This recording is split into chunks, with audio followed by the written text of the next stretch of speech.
Are we live?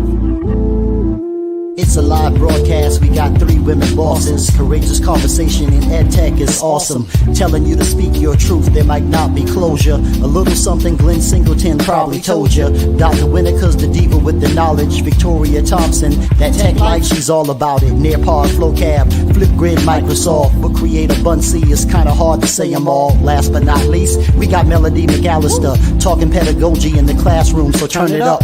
You're in tune to the best thing going down. Ladies, are you ready? Tell us what we need to know about. Schools, no doubt, is in session. Take home lessons, count your blessing. Thanks to them, it's less guessing. There's no question, these ladies got respect. Courageous conversations in EdTech. Out.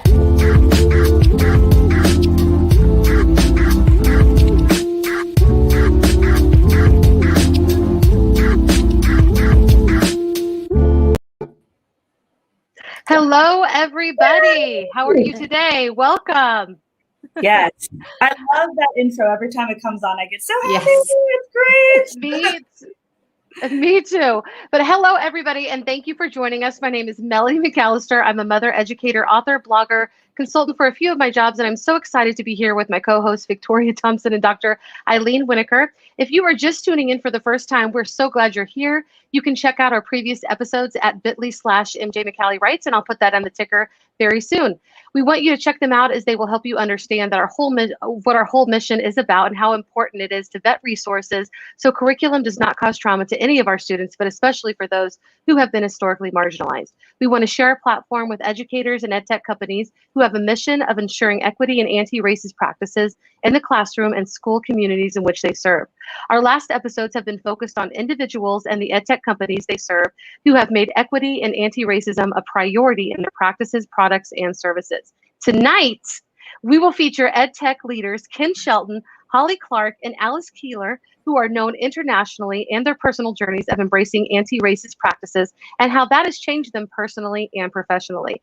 Like Dr. Winokur, Victoria, and myself, as we represent different paths in growing in anti-racism, so do our guests. Exposing vulnerability takes exceptional courage and opens them up for criticism of being too much or not enough in their professional and personal roles.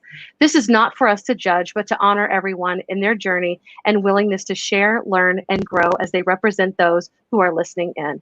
We want to give credit to Glenn Singleton and his book, Courageous Conversations About Race, a field guide for achieving equity in schools, for the norms that we follow so that we can facilitate productive conversations that grow us. But we are not affiliated with him, and neither are our guests, and we don't make any profit from these conversations. So thank you again for joining us today. We hope at our closing that you are going to feel more empowered as an anti-racist educator and human. And no, we're gonna experience some technical difficulties. We just run through them and keep going. And now I would like to introduce my co-host, Victoria Thompson. Victoria, can you share about your background and mission as an educator, human, and your various professional roles? Yeah, of course. Well, first I'm going to introduce Ren because he decided that he wants to be part of the podcast today. So this is Ren, everybody. And I guess he's just going to hang out on my lap. But I'm an educator. I'm an author. I'm an EdTech consultant. I'm a blogger. I do a lot of different things. I'm specifically a STEM coach. That is my day job. And then I'm also a professional learning specialist for NCCE, which is Northwestern Council for Computer Education.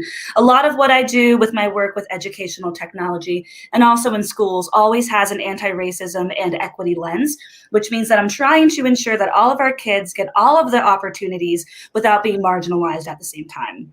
I'm finding that in a lot of spaces, that is a very huge issue. So it's important to bring these to light, even if the conversations are uncomfortable, they do need to happen. I'm really excited for tonight's conversation because we've got 3 folks, of course, that are in various stages of their learning and they're willing to share and also grow and just learn from each other, which is always a good thing. You know, having a collaborative community of folks who are willing to speak and also just kind of be there as a presence is always fantastic. So with that being said, I'm going to turn it to Dr. Eileen Winokur so she can introduce herself. Thank you so much, Victoria and Ren.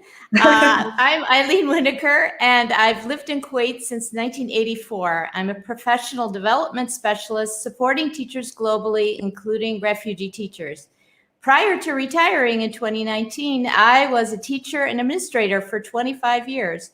My blog, podcast, and upcoming book focus on the importance of feeling a sense of belonging. I'm an ally, an advocate, and I'm constantly learning, especially from all of our guests, and open to change based on what I learn. And I'd like to go through those guidelines, those norms from Glenn Singleton, as Melody mentioned at the beginning in her introduction. There are 4 agreements that we follow to make sure that these conversations are productive and that we all learn from each other. The first one is to stay engaged. And staying engaged means that we need to be part of the conversation. And sometimes we may find that something is said that makes us feel like we want to shut down, but we want to stay engaged because it's really important in order to further the conversation. So we don't want to shut down. We are probably going to experience discomfort because these type of conversations often make us uncomfortable, but that's okay. In order for us to change, for us to be able to be part of these conversations, we sometimes do experience discomfort, but that's what makes us grow. We want to make sure that everybody feels they're in a safe environment to speak their truth. And we each speak our truth. We each come from different perspectives. And as Victoria and Mel both said at the beginning, we're all in different parts of the journey. The most important thing is that we're on this journey and we're on it together. So we want to continue to speak our truth. And as it develops, that truth may change slightly. We also realize that because these are uncomfortable conversations and we don't all agree, that sometimes we need to expect and accept non-closure, meaning that we may walk away from the conversation and things are still unresolved.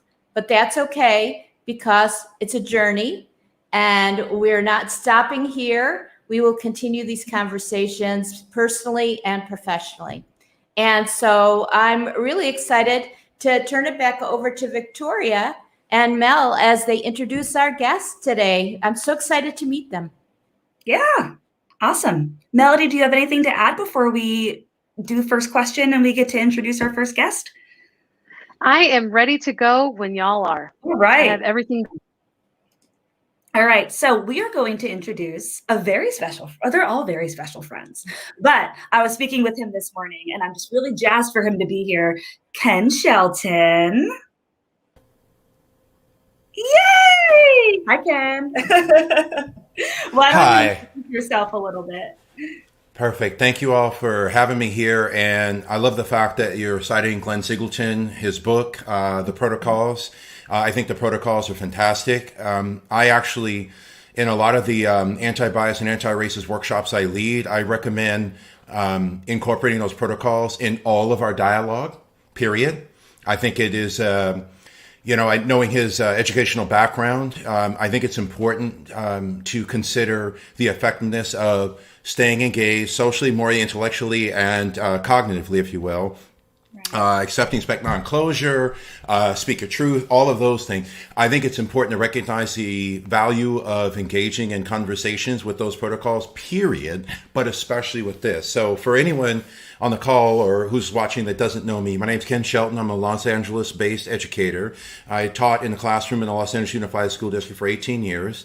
And I pretty much now do advising, consulting, strategizing, speaking, and training for schools, school districts, and educators, both in the U.S. and outside of the U.S. So geography is not a barrier for me. Most of the work that I do is around either educational technology or the very nature of our conversation, which is anti-bias and anti-racism. But I always look at that as an overarching topic of what I call learning culture, which coincidentally is the basis of the book that I'm working on right now, which focuses on learning culture. Mm-hmm. Awesome. Thank you so much. So the first question, because we're going to kind of introduce folks and then ask the question and then keep going. And I know you and I have had multiple conversations about this. Why is anti-racist education important to you? So a couple of things. One, going back to the protocols, part of how racism and ultimately, and I guess it's important for anyone not knowing, how do you define racism, which to me is very similar to the way Dr. Kendi defines it, which is anything that either acknowledges, upholds, or maintains a racial hierarchy. So that's just literally that simplistic. So even with the protocols that you all share with Glenn Singleton, one of the things that I have found, especially in my career as an educator, as well as my time as a student, not limited to my K-12 experience, is the denial of my existence by way of me not being able to speak my truth.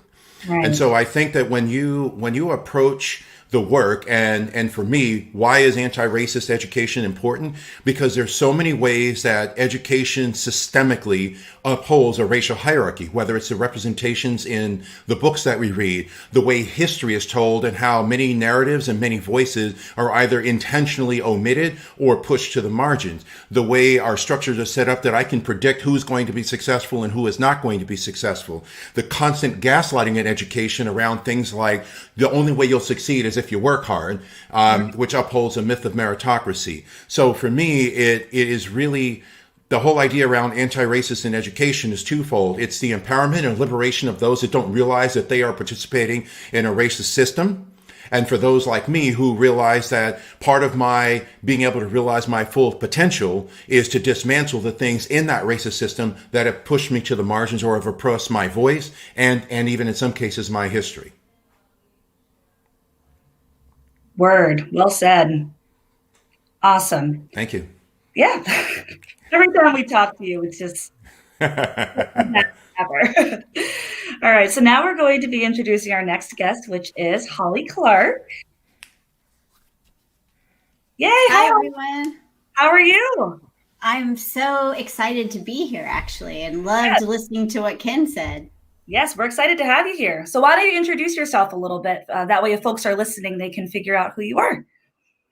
So I am the author of the Chromebook Infused Classroom, the Google Infused Classroom, the Microsoft Infused Classroom. I run kind of the Infused Classroom, I guess you could just call it series and PD. And I really talk about how we need to understand how the digital pedagogies can help kids be ready for their future, but also bring in that equitable part as well, because we can hear more stories and we can hear from more people if we're using all of those things that we have online.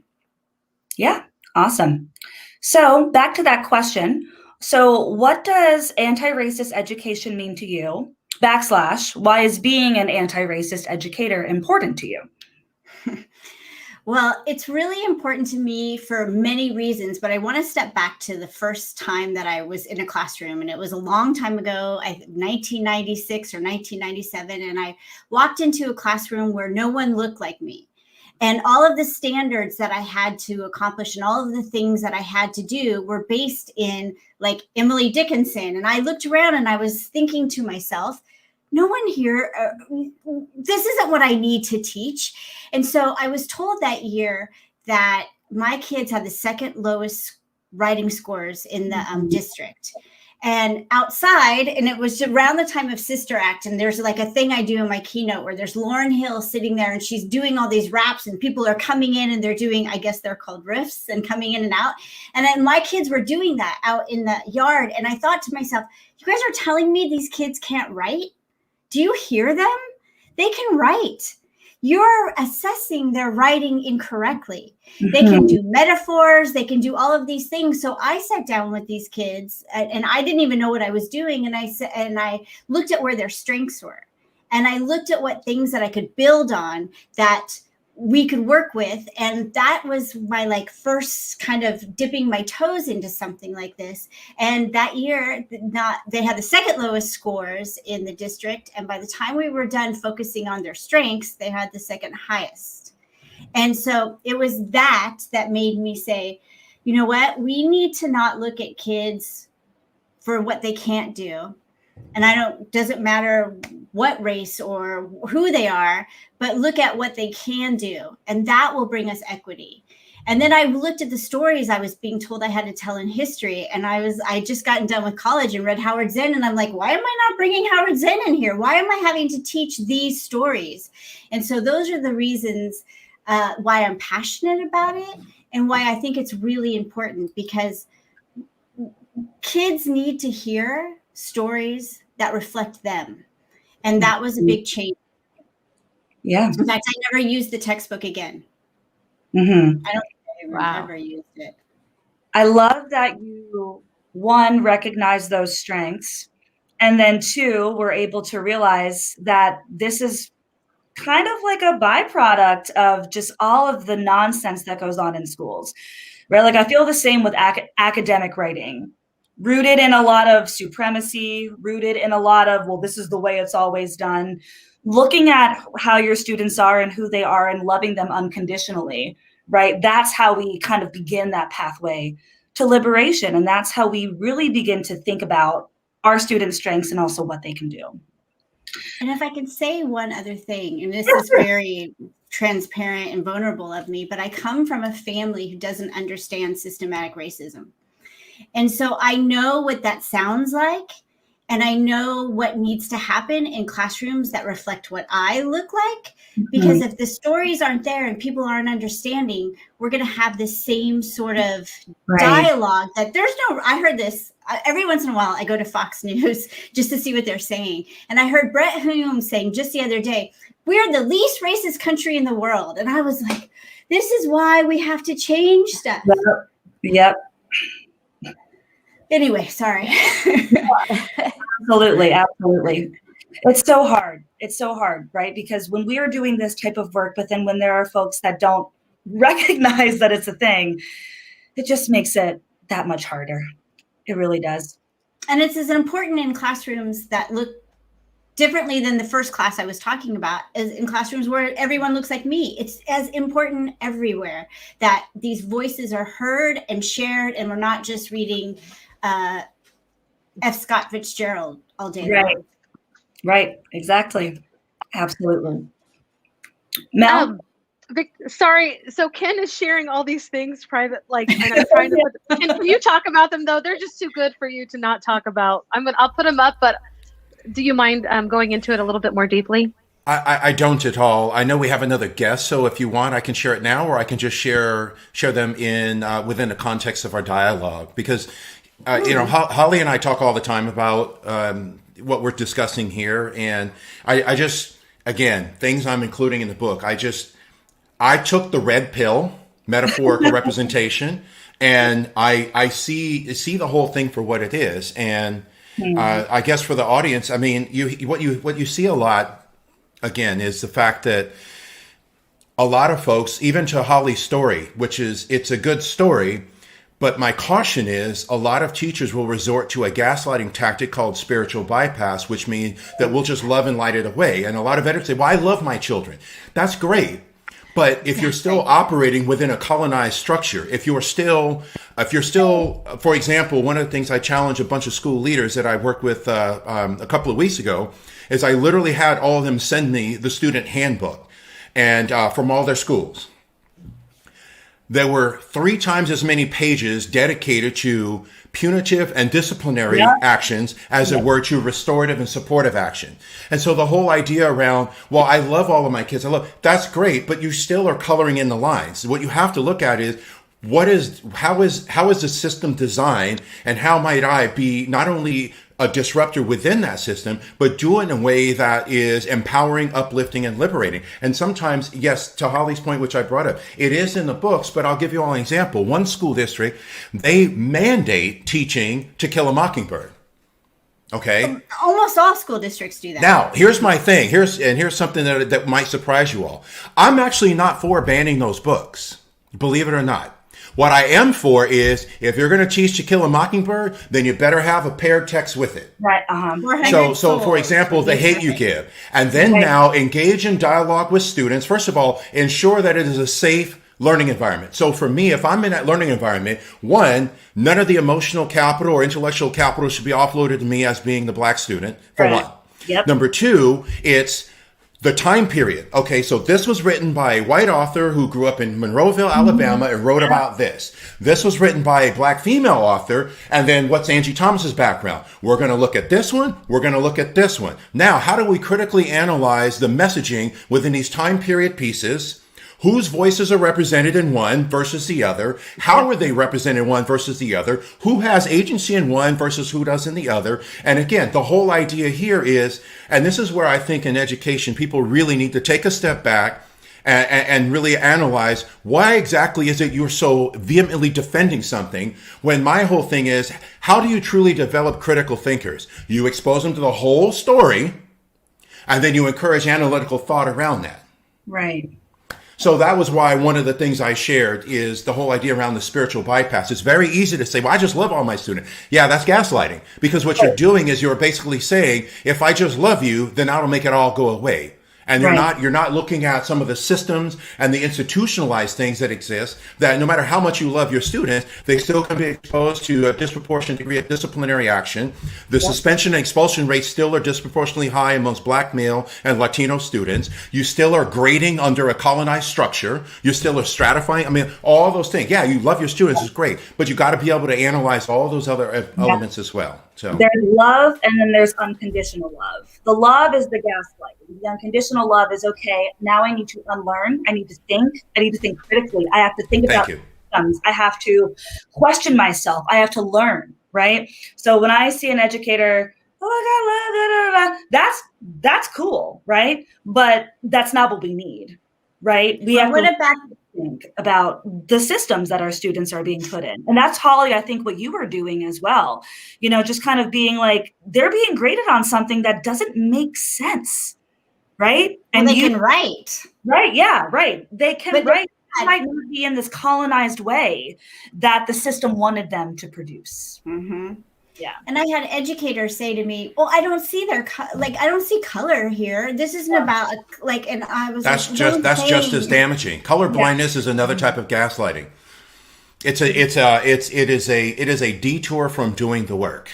You should see color. You should see gender identity. You should see all those things, because the minute you say that you don't see something, if that is aligned with my cultural identity, then you don't see me. Right. And that's what I hear whenever people say I don't see color. I'm like, well, then you don't see me. You know? It's not a bad thing. Yeah. I mean, ultimately, our identity is again, there's the identity that we embody for ourselves, and there's that has been forced upon us by social conditions. Race is socially constructed. So I laugh when, well, what does it mean to be white? I'm like, shouldn't mean anything to you because it's socially constructed. What are you as an individual? What are your thoughts? What are your beliefs? What are your loves? What are your dreams? That's what's important. The minute you enter race into the conversation, you have accepted that this socially constructed condition is necessary for what is shot: stratification, subjugation, oppression, and marginalization. Right. I even saw, just on a side note, someone posted on Twitter the other day where, I think it was yesterday, where a presenter was referring to a group of students saying, guys and girls and you guys, and then asked the question when a student said, not all of us are boys and girls, and then asked the question, was that disrespectful? And I'm like, not only was it not, I'm glad that student spoke up, because you see, if you, again, the language, if you are referring to a group in a gender binary, then there may be someone in that group who is not seen. And to me, it's like, you need to adopt inclusive language. That's a simple example of when addressing a whole group. Yep, it's all about inclusion. All about inclusion. All right. Speaking of inclusion, let's include our next one. Like that segue, y'all? Y'all is also something I use for inclusion. So I don't use you guys, and that's been really hard for me being from New Jersey, right? Like we always say you guys or da-da-da-da. I say y'all. But y'all are going to be really excited to meet our next guest, who is Alice Keeler. Hey, Alice. Thanks for having me. I was perfectly happy. I've been just taking notes. I was asked, do you want to hang out with Victoria and Holly and, of course, Ken, who he and I have been longtime friends, and I could just listen to him forever. So that's what I'm here for, is hearing these things. The more I hear it, I mean, there's things that are just so normalized that you don't think about it. You have these phrases and catchphrases, and I know a lot of really good people who even this week I've heard say, I don't see color, what's wrong with that? Mm-hmm. And I don't have a good rebuttal. I mean, I know that you don't say that, but more so is I just need to hear these conversations more often. And so if I could just reread some of the things that I wrote down, is that right? Yeah, sure. Defining racism, if you asked me to define that, I think I would stumble. So I appreciate that from Ken, right? Acknowledging racism acknowledges or upholds a racial hierarchy. And so, if I could read my own handwriting, that would probably be the best. Ken, you're like on fire. And I'm like, I can't write this so fast enough. What we had, that doesn't make any sense. Education upholds a racial hierarchy that predicts who will succeed. And then just by working hard, and we're saying, look, if you fit in our box, we'll keep you around here. But if not, let's put you somewhere else. And I've always taught the students who are not successful at math.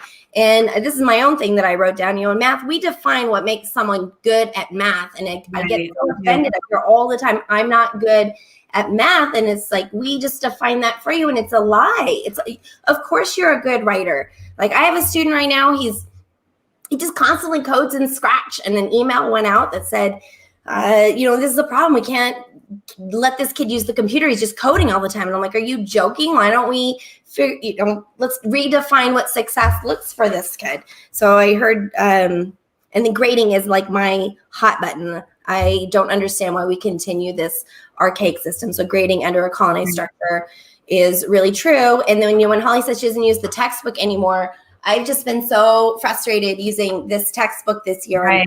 One of my key examples that I give out of this is there's a round ice rink. Round ice rink. First of all, those don't exist. Melody would know. She lives in Alaska.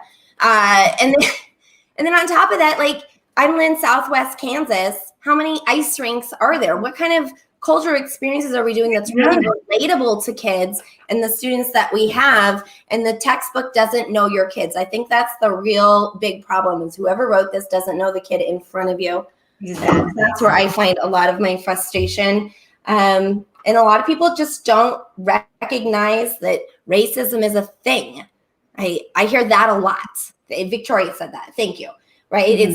It's important to be here for me so that I can hear more, and I put myself in positions where I hear people saying things that I can listen to and try to understand how I can rebut things like that. Because I hear that a lot. So, we have to question ourselves.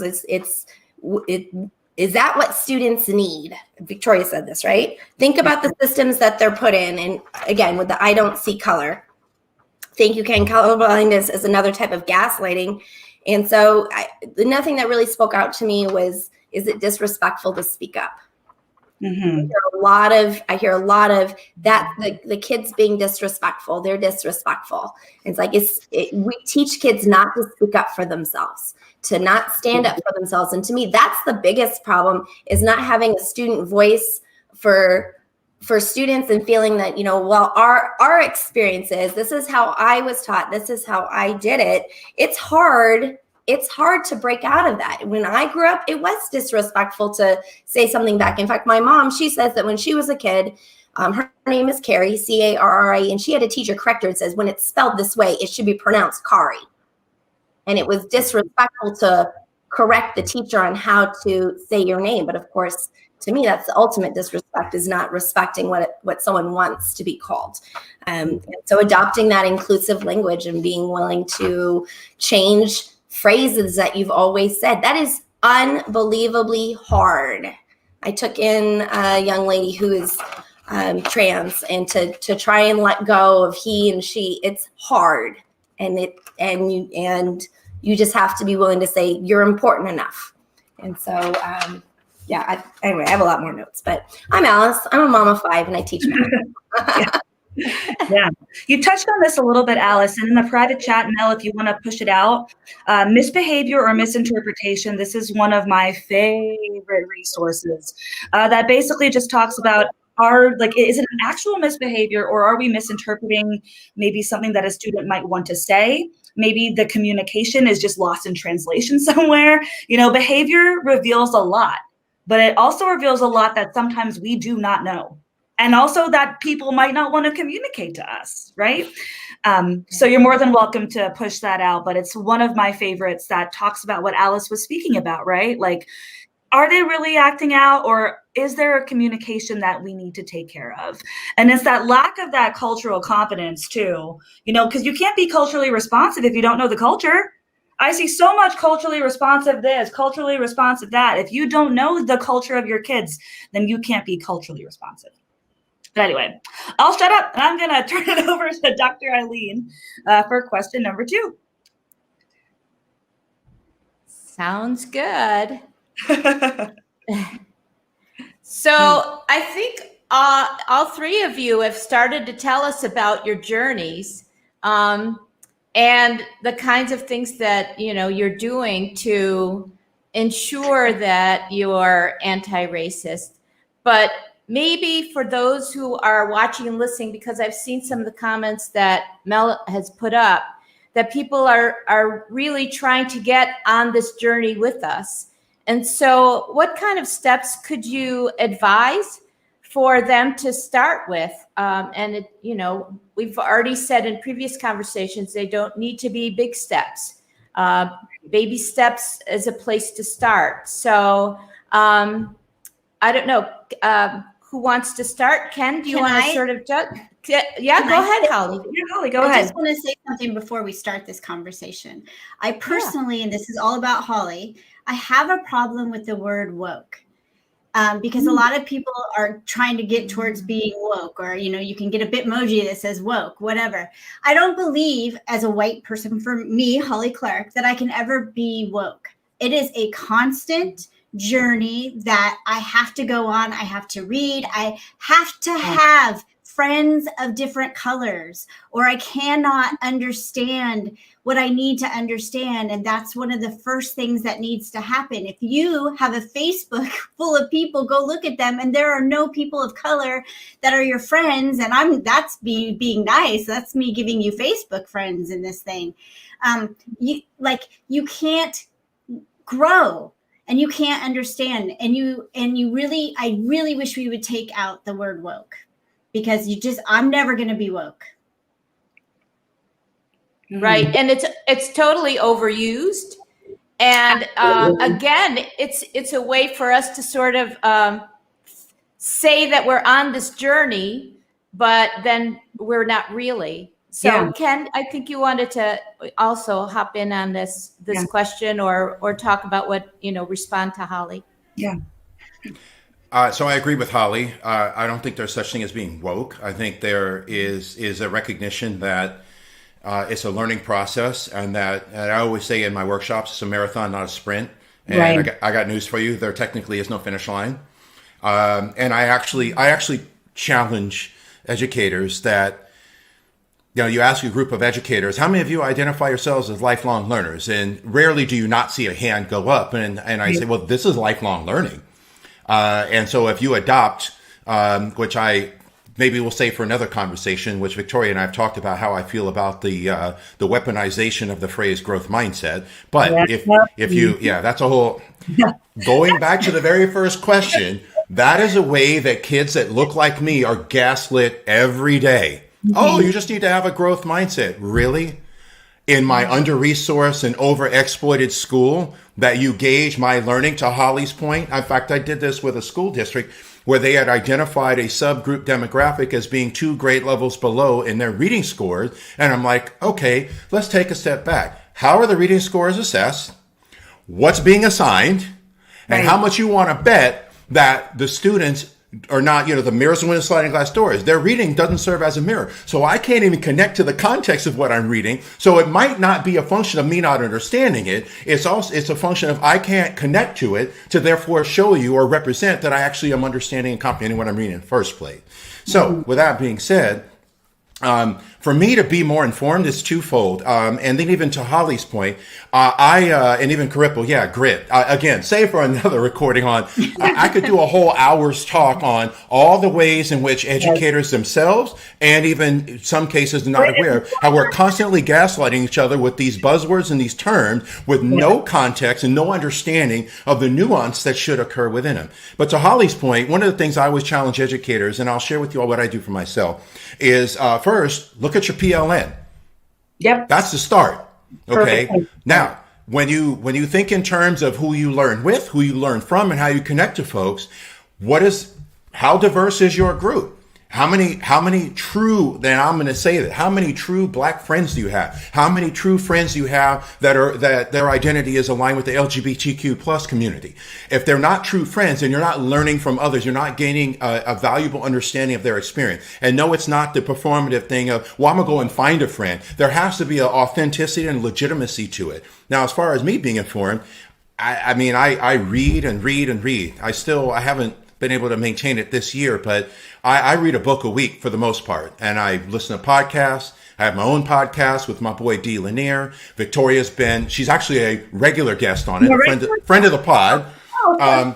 But I think ultimately the main thing for me and even for everyone watching is, how are you exposing yourself to learning opportunities that are outside what is normalized for you? If you're relying on social media, the algorithms of oppression, you need to start connecting with educators who don't say the same thing that you do and don't look like you. Otherwise, all those algorithms, they're automation of the status quo. They're going to keep feeding you what you want to hear. And you've got to tweak that algorithm every once in a while to make sure that you're getting multiple perspectives. The main thing for educators for me is that, getting a different perspective doesn't necessarily change your mind. It just broadens your understanding of the lived experience of someone who isn't you. Right. Yeah. I so agree with all of that. There is this idea that we don't step back and reflect and take a look at who we're surrounded by. And if we don't have these uncomfortable conversations where we do experience discomfort and sometimes may feel like we want to disengage, we need to engage. That's the only way that we learn. And I have had a problem with education buzzwords for a really long time. I joke that we should have a big conference or summit where all the stakeholders get together and we define all of these buzzwords and make a decision finally about what they really mean, because they're so misinterpreted. And it's a problem when we have it affect our students in a negative way, as it is. So Alice, do you want to sort of hop in here with your observations about what you're hearing, or your thoughts about what steps you're taking, or you advise others that might be able to get started on their journey? You're on mute. I think you're on mute. Yes, I probably am, because I'm listening to Ken, which is always awesome. My first step is not being defensive. I think a lot of times we're telling people, don't say this, don't say that, and then it's what you've always heard, and you feel like you're a good person. And of course, why wouldn't I just say I love everybody? And so just wanting to just start with saying I'm going to listen, which is where I am at. Caring about others, is not about criticizing. I just want to hear from different voices, right? It's like, who is in my sphere? And then that's something that I will say with people that I'm close to. Sometimes I'm like, who are you getting information from? Who tells you that? And I feel really sad as how many people I encounter who feel not just that they're anti-Black Lives Matter, but that they're angry. It's like, where do you get this anger from? Why are you angry about it? It's not hard to understand that somebody says something's not right. Why, as a Christian, would you not want to feel someone who says, I feel hurt? And so just not starting by being defensive, like, what do you mean you're wearing this shirt? And you're like, how about, I hear that you're saying something's not right. And you don't have to understand necessarily, but just starting from a place of being willing to listen. I think I like the phrase that Ken said, the weaponization of the phrase growth mindset, as maybe the world's biggest Joe Bowler fan who wrote the book Mathematical Mindsets, and they have growth mindset. I will completely agree with Ken that has been bastardized for a lot of people as just a tool to say, well, you're not good at this, or you're not getting it, not because we're not willing to change the systems or what helps you be successful, but you just don't have a good enough attitude. And that's not what a growth mindset means at all. And I really particularly enjoyed the how are we being assessed. And I was I'm in Kansas right now, and we had the Kansas state test, and I won't say what's on it because of course that's not legal, but I just was so sad to see that that's what the state of Kansas thought was valuable. So when we say the students are low or they're not performing, I'm like, well, that's not what I valued this whole year, and I'm sad that this is what we value for kids to be able to perform at. Are they low? Well, not by measure of that test and by the way that we grade, and we include behavior and how respectful kids are in that grade. And I think that's something that we could relook at. So who's in your PLN? Who do you learn with? How diverse is your group? And get outside of what's normalized for you. If you don't hear opposing opinions and not get defensive about it, that would be my challenge. Yeah. Totally. I love what you're saying, Alice, because you're sort of a mirror to others that you hold up and give them a chance to pause for just a second by the questions that you ask them. Why are you so angry? Why do you feel this way? And so not only are you on this journey with listening more, but you're also involving others that you hear need to join you on this journey. And Ken mentioned in one of the comments that Mel put up about this is really, the solidarity is really, really important to this whole being able to change the system. And so I love the fact that we have people on different parts of the journey and people who want to join us on the journey. And the more people we're able to add to be on this journey, the better we will all be in the future. And so I mean, this whole conversation has me so pumped, so excited. So going back to Victoria too, with the solidarity, right? So like for me, the opposite of woke is asleep, right? That's like the literal opposite. So to say that you're woke or to say that somebody is woke, it means like how Holly said, that they're not really interested in learning more. That solidarity comes from learning. And that solidarity comes from learning more. And always, like how Ken said, making this a continuous process, right? You don't just go to sleep and then wake up one day and you're cured, right? And you know all the knowledge and you have all the tools. This is a continuous process. And I think that really that is where the solidarity comes from.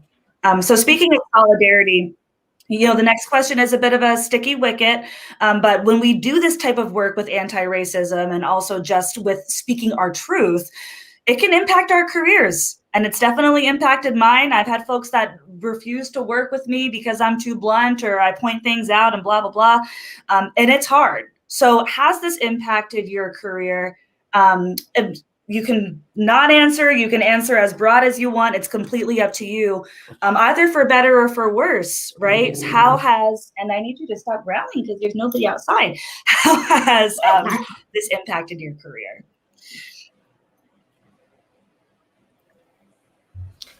Well, I'll just start in that if it hasn't impacted your teaching, then maybe that's the conversation to really have is you're not pushing enough to say something's not right. We're not being equitable for our students. If you believe that kids should have equitable opportunities, then you also need to be looking for where they're not.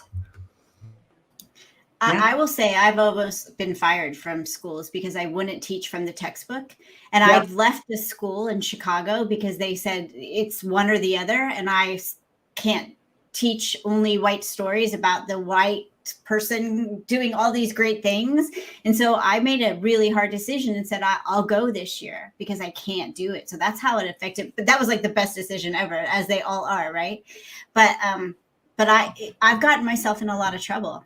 But it's trouble I'm willing to get into. Good trouble, I guess. Good trouble, yeah. Good trouble.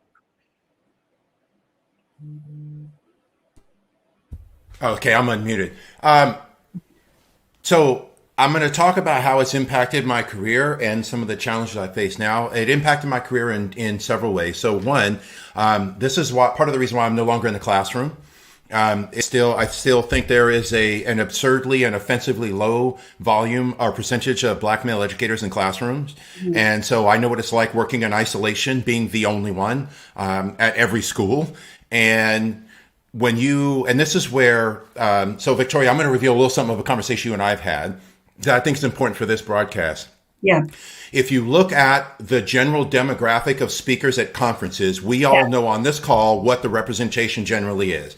Right. And so the reason why I say that is not an indictment necessarily on an individual, but when I hear the things around be the disruptor, be the squeaky wheel, be the voice, be all these things, what I'm also hearing is you aren't recognizing your privilege.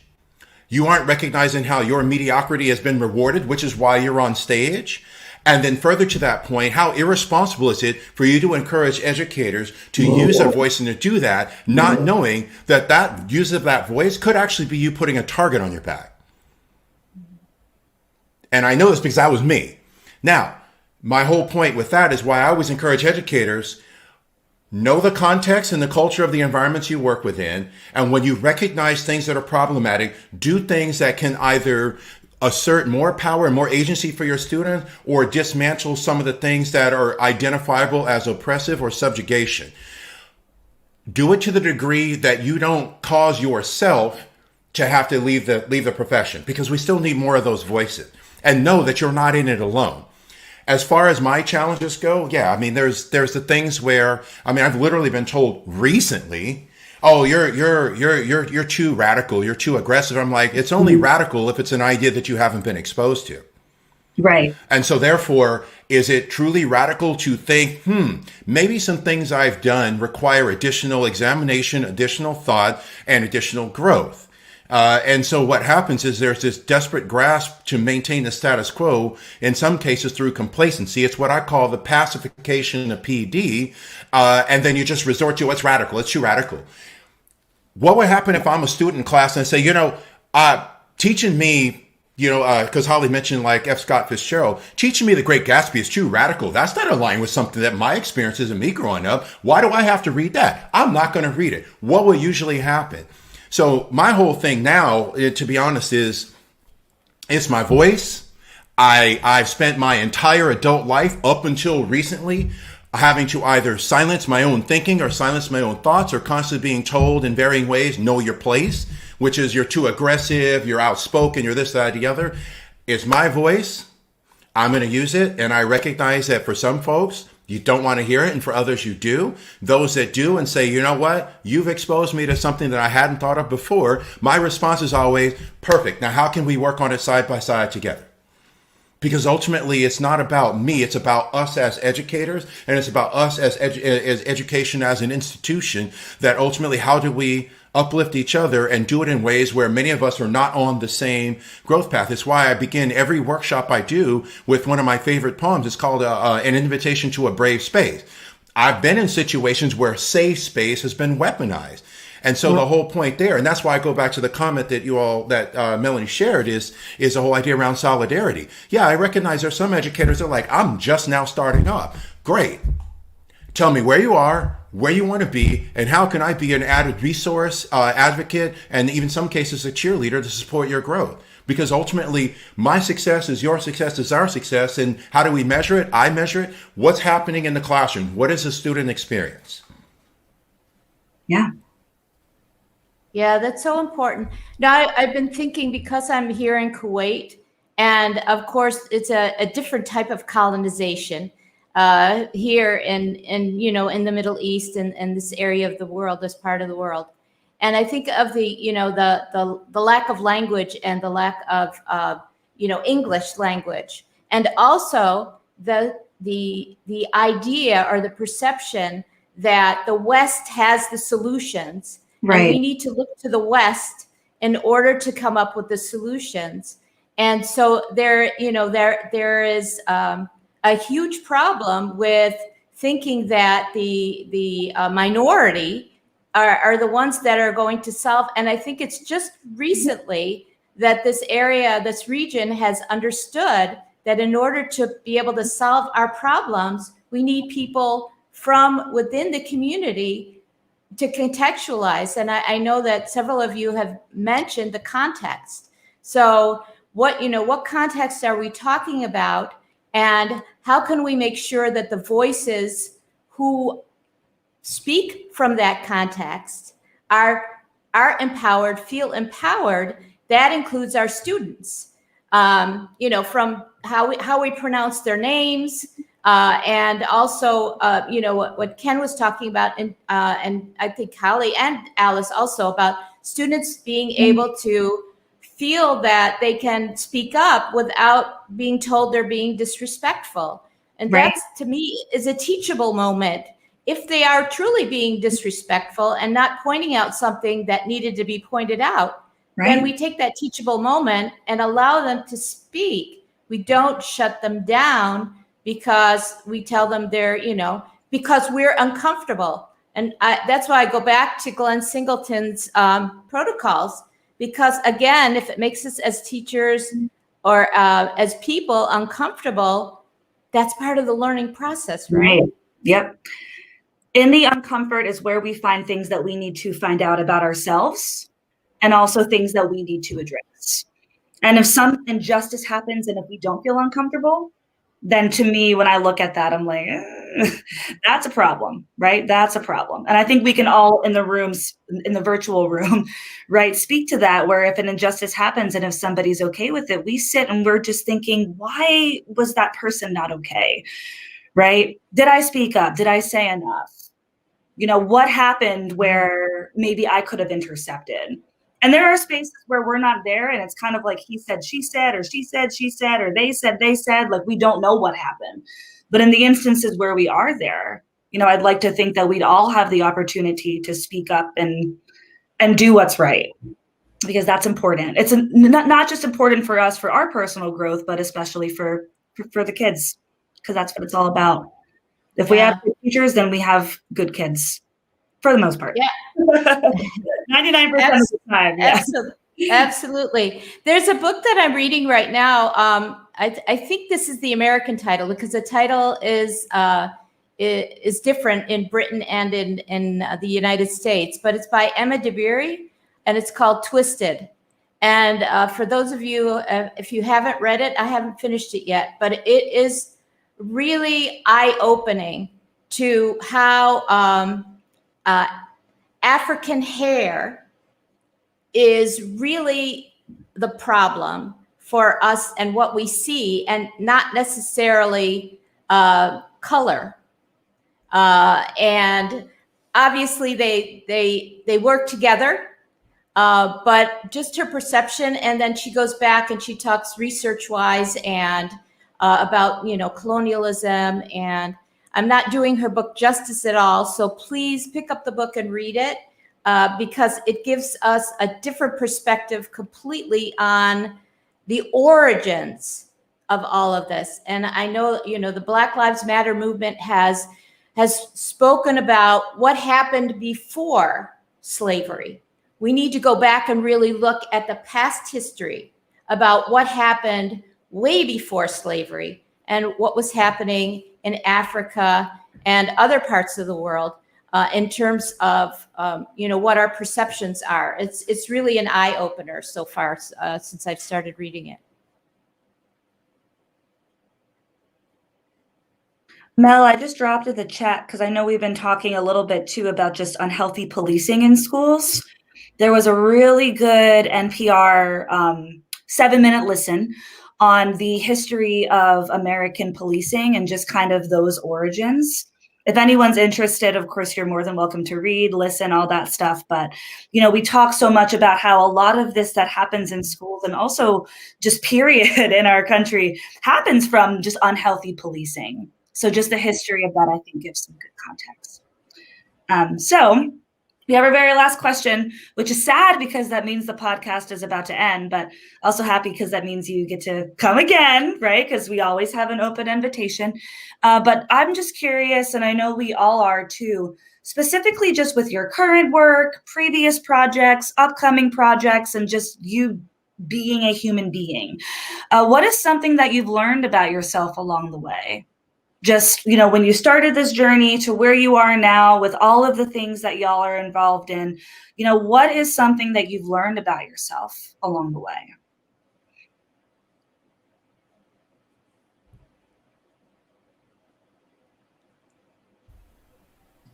Is that comfortable silence to wait for a response? Yeah. I'll go last. Wait time, right? We got to do the wait time because we're all educators. Is it okay if I start? I mean, anybody can answer this, right? Yeah, sure. Yeah. Something that I've realized that I'm learning along the way is just getting feedback. And sometimes the feedback that I'm getting isn't always just like, yay, Melody, you did a good job. Some of the feedback is, hey, why didn't you do this? Why didn't you do this? Or why didn't you say this? Or why didn't you include these people? And learning how to take that upon myself and learn from it instead of getting defensive and shutting a person down or throwing in the towel and saying, well, I can't do this because I suck at it. Obviously, somebody criticized me. Is something that I'm learning, and I can do much better now than I used to be able to do. So that's what I'm learning. And I hope that if you're watching and this is part of your journey, because a lot of people are saying that this is super powerful. Tell us what you are more than welcome to share what you are also learning, and we'd love to hear it. Yeah. Holly, I think you were going to say something, yes? Well, yes. I just 5 million things are going through my head at the same time. But I think in relation to what we're talking about, and I know you said this could be a bigger question, but I'm really learning about the voices in my head that are there from my childhood, and that I have to understand them as what they are. And that's why I'll never be woke, because I have to recognize them and stop them. Even though I'm I do the best I can, they're still there. And I think saying that they're still there is something a lot of people who look like me are not willing to do. And they need to be willing to do it. Mm-hmm. Yeah. I say it all the time. That's the racist in me coming out, because I didn't grow up racist, but I grew up with some stuff that I have to fight through every day. Mm-hmm. Yeah. And, awareness is a really big step also. Absolutely. I'm not on mute, am I? No, Holly, I just want to say, I kind of chuckle at this, but it's terrible because we grew up where we're not supposed to talk about it. It's impolite, but it's we're polite racists, there's, what are we really? I mean, we have to identify that inside of ourselves. I've had to come to that conclusion that, yes, I have racist thoughts and I have biases and I've discriminated. I've had to be honest with myself. And I think that's always the first step that people have to acknowledge before that they can move on to anything else or even be effective in their teaching and being a good neighbor and friend to people. But it's hard to do that. And because we grow up thinking we're polite when we don't talk about it, but there's no such thing as a polite racist. I mean, the thing is that there's something lingering in all of us. We have to name it and we have to move and grow from that. And even though some of us are, more years down the road than others, and some of us have had to live with this every single day of our life. I mean, we still have work to do, and we have to acknowledge that. And like you, I would never say that I was woke, because I still have, I still have a journey ahead of me to be better and to do better. Well, I've learned from my growing up that people who say they're not racist are the most racist. Yep. I would probably, I would have to agree with that just based on my experience. Yeah. I'm not racist, but I'm not racist, but I'm not racist, but. Yeah. No, we just have a couple of minutes left, I think. If Alice and Ken want to comment on that last question or about anything else that we've talked about. I was wondering if we could get a rephrasing of the last question. Sure. Yeah.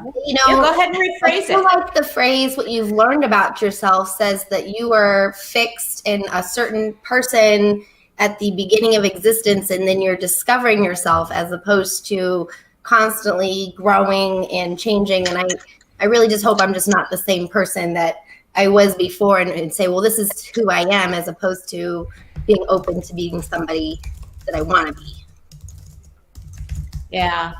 That's an important rephrasing. I think it's important to look at. Ken?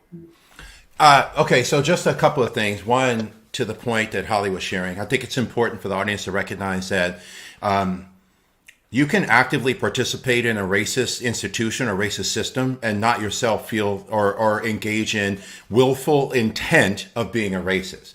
And I think that's one of the things, especially when it comes to education, that educators don't realize is they associate it with that it's a good bad binary, and that in order to be racist, it has to be willful and intentional.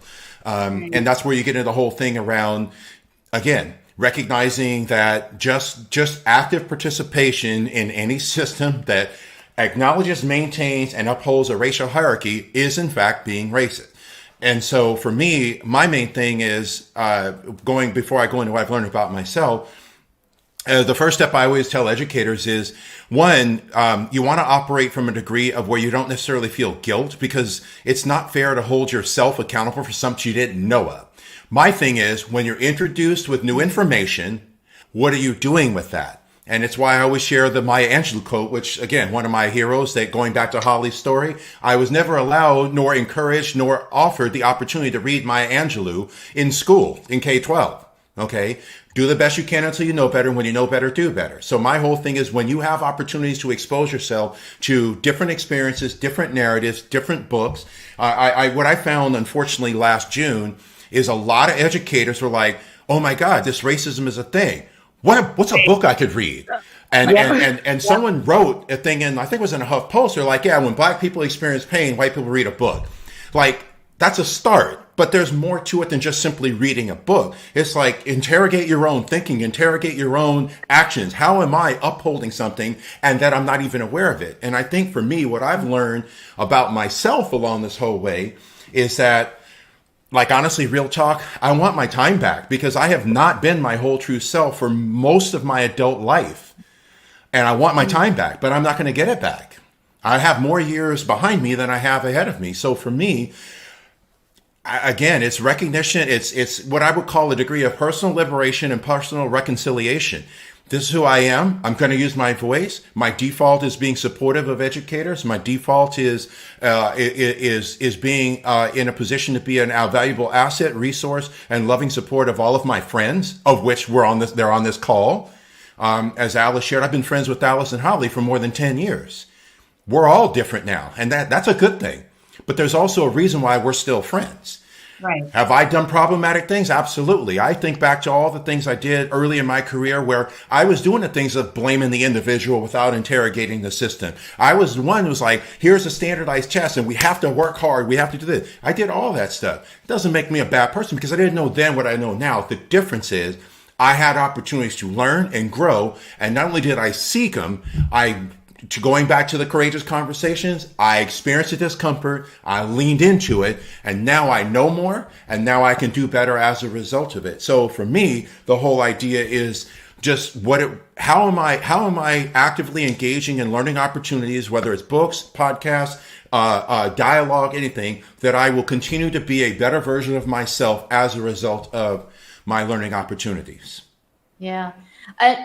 For me, just really, really quickly, as you're all talking, and especially what Ken was just saying, I'm thinking to myself, I grew up during the civil rights era. I'm 65. There's a lot of unpacking I have to do as a result of that, because at that point we were so hopeful and there were so many things going on and there are so many perceptions that I have. I grew up with, we don't see color. In fact, my sister and I were having a conversation about it a couple of months ago. And then somebody called me on it on Twitter. And so I engaged in this dialogue and I realized, wait, that is a problem, because if I don't see color, just like y'all said at the beginning. And so there's that unpacking on top of my white privilege. And now on top of my privilege of being Kuwaiti here in Kuwait, which is privilege.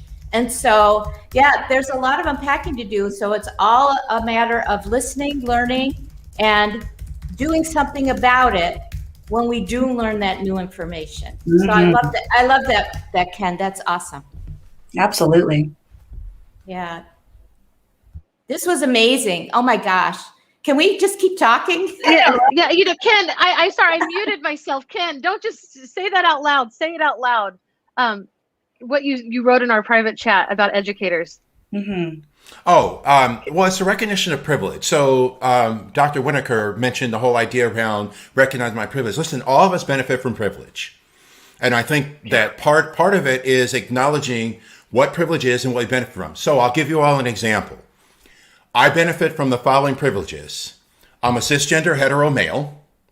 My first language is English. I'm able-bodied. I'm what's identified as neurotypical. Mm-hmm. Okay, those are privileges I have. Those are privileges that I have that aren't a result of something I've done. Now, what are some of the socially constructed privileges I have? I have a master's degree. So there's an automatic assumption that I'm smarter than someone who doesn't.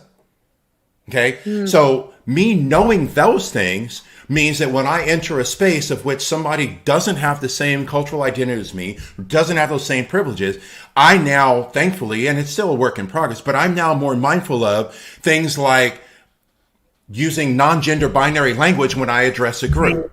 Okay. So the main thing there is that what usually happens in dialogue I've had with educators, and it's no fault of their own, but they're like, you know what, I grew up poor. I didn't have privilege. And I'm like, listen, privilege is not always absent of struggle. Right. What you have to recognize is that if you are a hetero, cisgender, white male, everything that is standardized is designed for you to be successful. And when you go into it recognizing that, you start to look at things like how, and that's why with Alice mentioned even the geometry thing, where if you really start to look at the language, especially in word problems, the way it's presented, you will see those things because what is culturally normalized for those. So my whole thing with that is privilege is it's not an interrogation on you. It's recognize what privileges you do have, recognize that others don't have those, and how might you be more informed so that when you are engaging in a learning experience, of speaking, whatever it is, that you can be more inclusive of more of your audience, and acknowledge that we all benefit from some type of privilege. Yeah, absolutely. It doesn't make you a bad person. Right. Well, I want to ask our guests. Well, first of all, I want to thank each of you for being here, Holly, Ken, and Alice. It's incredible to have had you on our broadcast tonight. And like Victoria said, you are welcome back anytime. Alice, thank you for allowing us to use your platform. We definitely got a lot more interaction and people saying that they're really listening and learning. And for all the people viewing, whether it's live or in the replay, there are so many things that you can do that don't cost money. You don't have to read a book. You don't have to watch a documentary. There are things you can do at home, things you can Google, so you don't have to bother people or be offensive. I mean, you don't have to spend money doing this. You just have to spend time and really do it. And then we will definitely have more broadcasts coming. We're not sure what's next, but we want to thank everybody so much for joining us tonight. But Holly, Ken, and Alice, before we go, I always ask our guests, are there any last words that you want to leave with us before we say goodnight? Yeah, I'm going to quote one of my favorites. It's in one of my keynotes, Nipsey Hussle. If you look at the people in your circle and you don't get inspired, you don't have a circle, you have a cage. Yep. That's so true. Yep. Mm-hmm.